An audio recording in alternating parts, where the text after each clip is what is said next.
Alright, let's look at Standard 12. The student will analyze important consequences of American industrial growth. And if we look at 12, it has 4 substandards, A, B, C, and D. Let's jump in this first one. Describe Ellis Island, the change of immigrants' origins to southern and eastern Europe, and the impact of this change on urban America. So, reading this, we see that a change will occur in immigrants' origins. Immigrants, migrant means to move. Immigrants is people who come into the country. There's going to be a change in the location or origins or where they come from, and it's going to change to southern and eastern Europe, whereas it used to be some other place. So these new immigrants are going to come from southern and eastern Europe. Very important to understand that. When they come to the United States, they're going to enter at Ellis Island in New York City Harbor to enter the country. And when they come, there's going to be some type of impact on the United States and the city part of the United States and America, and we call that urbanization. So our focus here is on immigration and urbanization. Two things. Themes are immigration, migration, and urbanization. We're going to talk about Ellis Island. We're going to talk about the origins of these new immigrants. Let me put that there. New immigrants. And then the growth of urban America, or the growth of cities. Those are the things we're going to talk about. Those are the themes. So we see a change in America. It's going to be caused by this surge of new immigrants coming into the country, and this growth of cities, this urban growth, and we're going to refer to that as urbanization. Alright, let's look at where immigrants used to come from. This is what we call old immigration, or old immigrants. And we go all the way back to the colonial period when we talked about. These are where the immigrants come from. You know, England and Ireland and Scotland here. And, you know, France and some of these other areas here in what we call northern and western Europe here. This is northern western Europe. These are where a lot of the settlers and immigrants coming to the New World. These are locations they come from. All right, so old immigration refers to in the beginning of our country, before the Civil War, from 1607 until now. A lot of the Europeans come from northern and western Europe. And we see that compass rose north and west. This part over here is northwest of Europe. All this is Europe here. Alright, so new immigration refers to the change in the origin or home place of immigrants coming to the United States. New immigrants come from, the new immigrants are going to come from southern and eastern Europe. When we say new immigrants, we're talking about immigrants that come to the United States after the Civil War, all the way up to 1900. So southern and eastern Europe, you see, is in a different location. Here's the northern and western over here. We whited those out. We wanted to see where these new immigrants were going to be coming from, this new immigration. Southern and eastern Europe, you see here, over in Russia, Italy, Poland, Spain, Portugal, all around here. These Balkan countries. This is southern and eastern Europe. So our standards describe the change in immigrants' origins to southern and eastern Europe. So we see that. We see that these new immigrants are going to come from southern and eastern Europe down here. That's southern and eastern Europe. This over here in gray was old immigration. That was northern and western Europe. So that's the change. And when sometimes in some classes they'll talk about push factors and pull factors. Basically what that means was what made these immigrants leave their home in southern and eastern Europe to come over here. Well, a few things that made them leave, these push factors that pushed them away, were farm poverty and worker uncertainty, and wars that were going on, compulsory military service, political tyranny, religious oppression. You know, especially the Jewish citizens that left were leaving for religious oppression, and so they left for those reasons to come to the United States. And the pull factors are what things pull them to America, what caused them want to come here. Well, the first and big one is freedom. They wanted freedom. Then opportunity was the next big thing. So, and we had plenty of land and plenty of work to do. We had a higher standard of living than they did in their countries. and democratic political system somewhat. Now, are we saying that Northern and Western European didn't give us any immigrants at all? No, we're not going to say that. But what we're going to say, if we look down here at this graph, from 1870 to 1900, we see that this green line is increasing. And what we mean is this green line here, Southern and Eastern Europe, the people coming from here. So this one's going to be increasing while the rest are decreasing. You see Northern and Western Europe in purple decreases. And if you notice, South America is going to decrease. And then Asian immigration is going to increase and halt altogether by 1882. And we're going to talk about the Chinese Exclusion Act down here that happens in 1882 on further into the unit. We'll talk about it at last, I believe. But that blue line's why it almost collapses to nothing. But the green line is what we're talking about here. Southern and Eastern Europe is going to increase the number of immigrants we get from there. Another line we can look at, or graph, shown here, we've reversed the colors here, but Southern and Eastern Europe is in burgundy color. If you see from 1870 to 1900, looks just like the one we just did. It increases slightly. But see, by 1920, look at what happens to Southern and Eastern Europe immigration. And by 1915, around the time of World War I, we're going to talk about, an extreme drop here. We're going to talk about in the Bolshevik Revolution and the Red Scare that comes afterward. The United States stops immigrating people from Southern and Eastern Europe. But that's in the future. But we look at it like this too. There's many ways we can look at this through graphs and charts and stuff. But 1881 to 1890, this blue part is Southern and Eastern Europe immigrants. Northern and Western Europe is the red. We see that blue increases up to 1910, almost overtakes it 3/4 of the way. And then by 1920, decreases a tad bit. And then we see it going another way. But between 1880, especially in 1920, Southern and Eastern European immigrants are going to come into the country. And here's a different way of looking at it, this new immigration. If we notice Southern Europe and Central and Eastern Europe are in the blue and the pink, look how much is there between 1901 and 1920. The pink and the blue. Look at that. Southern and Eastern Europe immigration. And we look at millions of immigrants, coming from these places. And look at what happens to the green, Northwestern. It decreases. But that's another image we can use. So, where are all these... That what we just discussed was the change in origins, or where these new immigrants are going to come from. They're going to start coming from Southern and Eastern Europe. And we see that through this burgundy line here on this line graph, the number of immigrants coming to the United States in this one. So where will they come? And we need to talk about Ellis Island. Describe Ellis Island. Ellis Island, we've talked about before, is in New York City, in the New York City harbor. And if we went there, again, I like to use Google Images. If we took Google Maps and we went down, and you can do this on your computer, go down to New York Harbor here. And one of my earlier videos, I told you it was on Staten Island here. What a upset that was. I made that mistake, I'm sorry. But here's New York Harbor here as we come in off the Atlantic. And if we go a little closer, see these little islands here? As we get closer, here's lower New York right here, lower Manhattan. And let's get a little closer. Here's Ellis Island, and this is a Liberty Island. The Statue of Liberty you'll see is on this little island here. And here is Ellis Island right here, all in New York Harbor. Let's back up a little bit more. There it is. There's New York, there's Ellis Island, there's New York. That's where all these new immigrants are going to come in.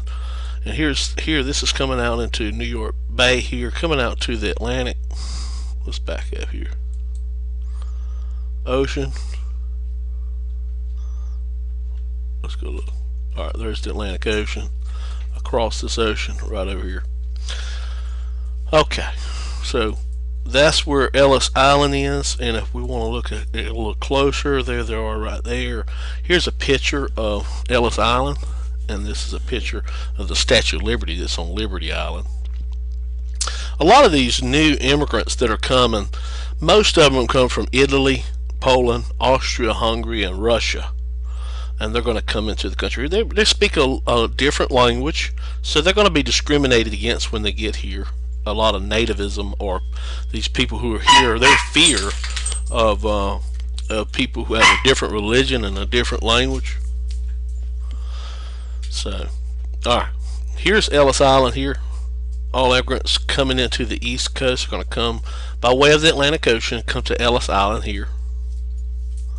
And here's the Statue of Liberty on Liberty Island. It's not on Ellis Island, it's on Liberty Island. Liberty Island.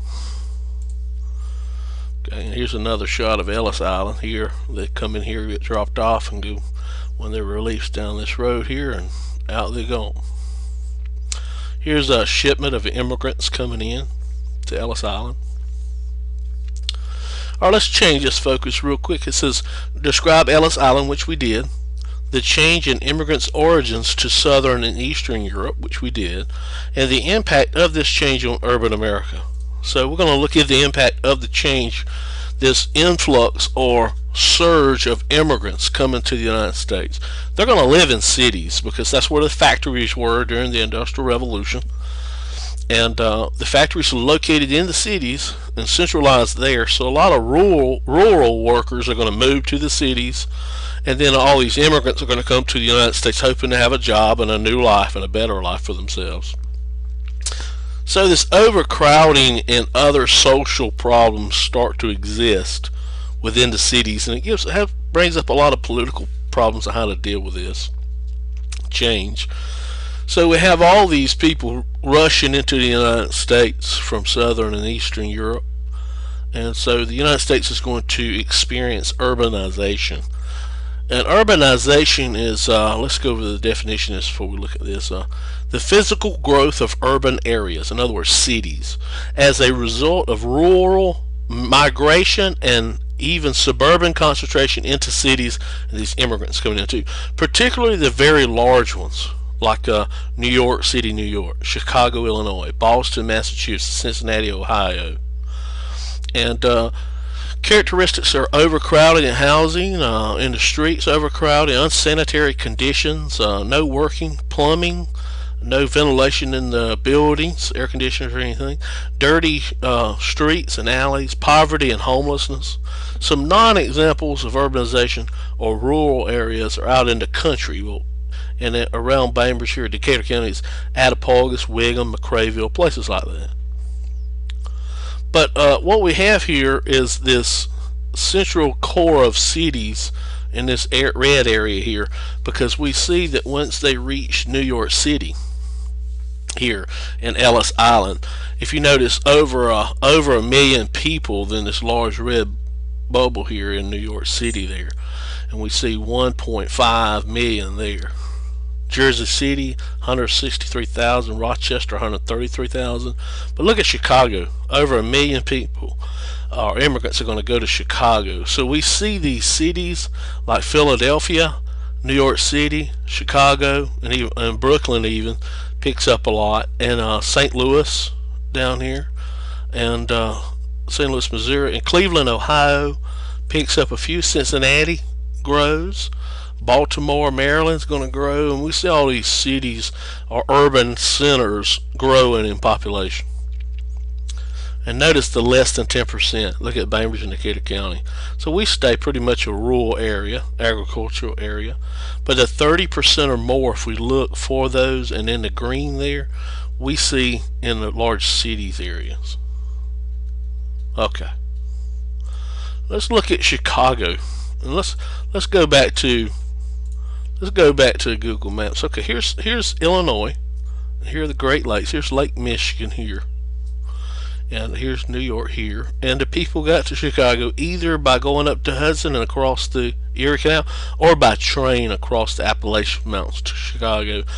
And Chicago's gonna grow in urbanization. A lot of people are going to move out there. Let's see if we can get a little closer to Chicago. There's Chicago on Lake Michigan, one of the Great Lakes. It is here. And Chicago is going to grow, and a huge amount of population is going to there's going to be an influx of that into Chicago there. Here's a city street in Chicago, Dearborn Street, in 1909 to show you just how busy Chicago was going to become because of these new immigrants coming into the United States. As they get here, they're not going to assimilate or mix in with the cultures that are already here. They have their own language. They usually are Greek Orthodox or Catholic or Jewish. They're not Protestants. You know, some of the older immigrants, they were Protestants. They spoke English, you know, and so they were expecting these new immigrants to mix in with them, learn English, you know, have a Protestant religion, but that just didn't happen. So a lot of nativist attitudes started coming about where they feared or did not like people who were different from them, like these new immigrants. And we see that the Italian section here in Chicago, and we see the Polish sections in different areas. These little ethnic ghettos, the German little areas, are going to be right here in Chicago on Lake Michigan.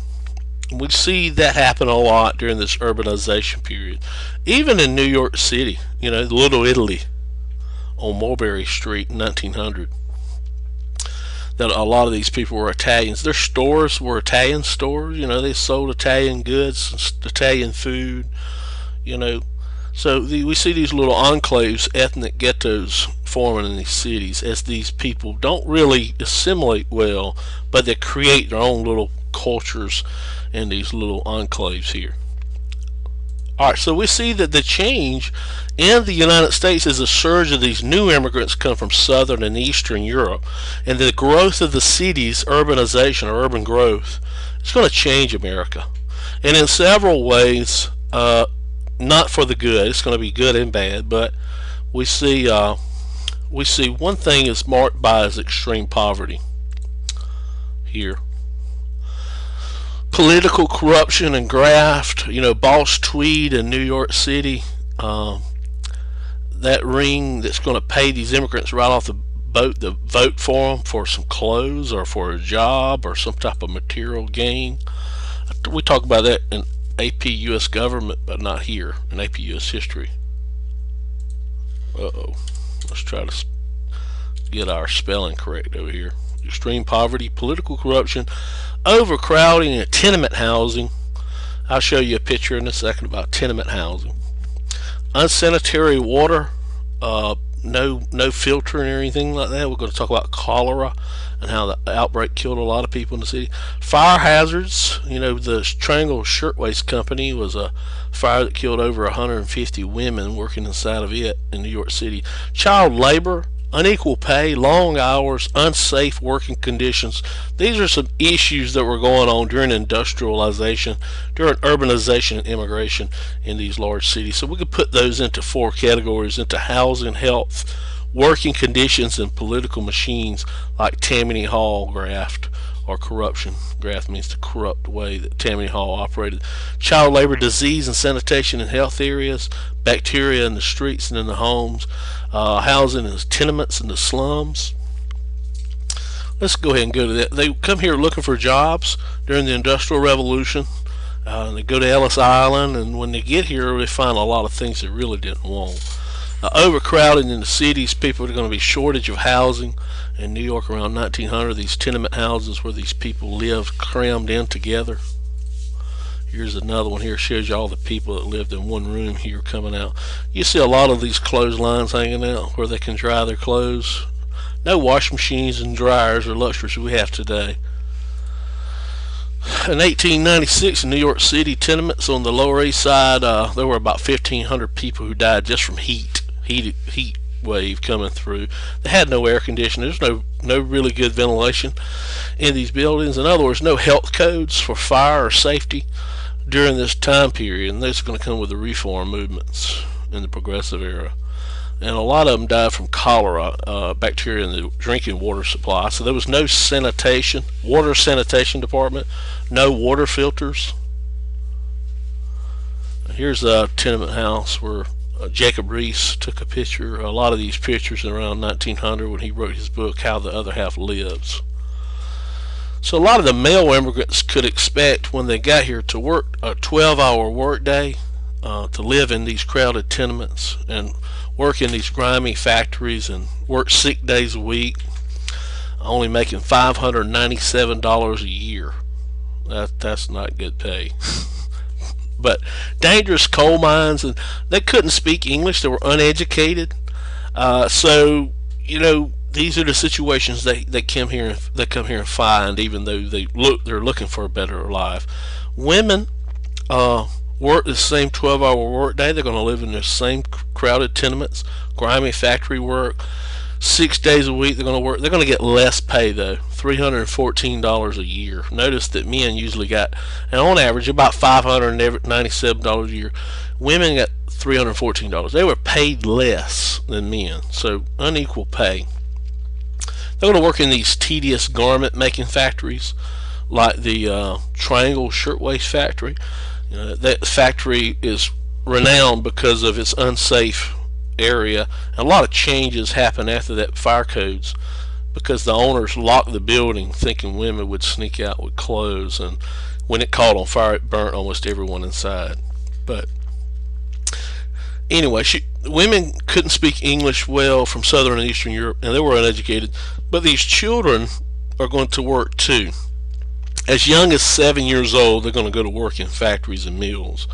They're going to be paid less than men and women. They're going to work about 10 hours a day, 6 days a week. Okay, and that's horrible. But anyway, here's Butler Coal Breaker in Pittston, Pennsylvania.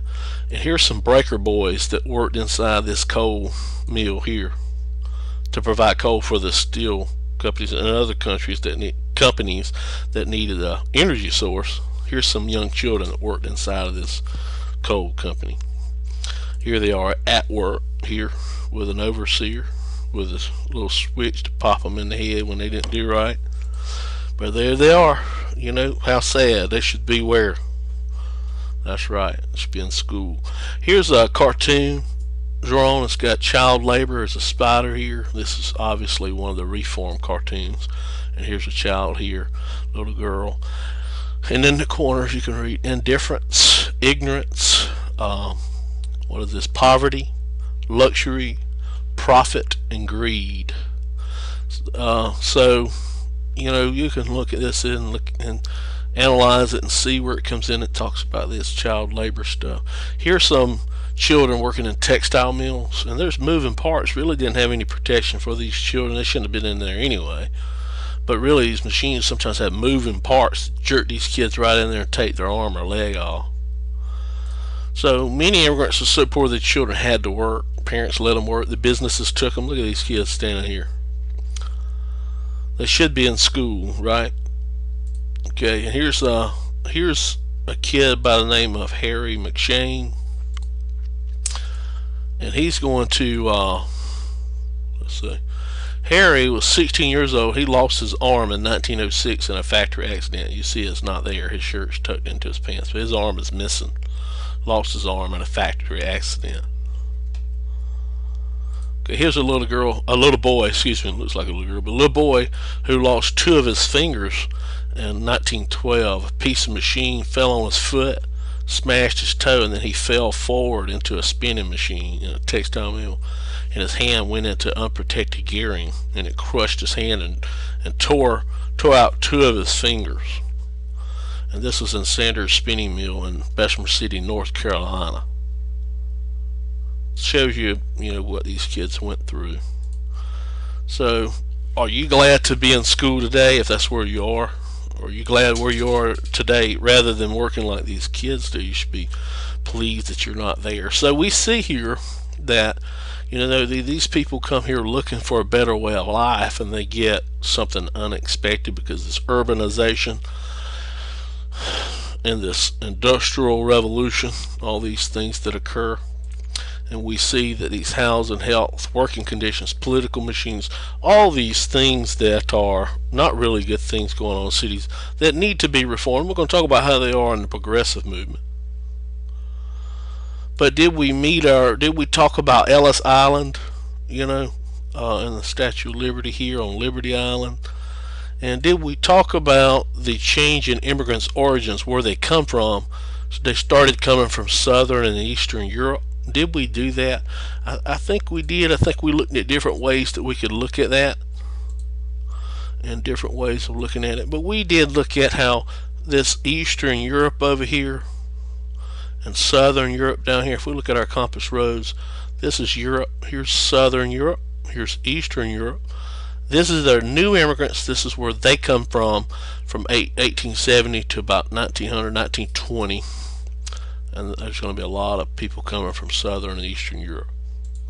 Alright, and then we talk about this change and its impact on urban America. I think we have asked questions in class. Look this over again. Read your study guide. Good luck on the test. Good luck on the EOCT.